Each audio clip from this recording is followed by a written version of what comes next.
Hey there, good evening, South Florida. I'm meteorologist Julie Durda. Here's what the evening looks like. Still a chance of showers in the forecast till about 8 o'clock, especially over Broward, mainly over northern central Broward. We'll have to deal with the rain, and then we'll dry out tonight. We'll do it all over again tomorrow. Post-tropical cyclone Hermine continues to spin over the northeast and will continue to affect parts of Boston, New York, mainly the northeastern states due to some very large swell and rip currents. There's two areas in the tropics we're watching, one over the Caribbean just south of Puerto Rico with a 20% chance of development. The other one will eventually be pushing off the Cape Verde Islands. It'll be an area of low pressure with a tropical wave with a 30% chance of development.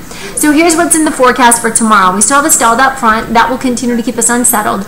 With high pressure building from the north, we'll keep that chance of some scattered storms tomorrow and then sea breeze storms, more isolated activity Wednesday into the later half of the work week. Make it a great night.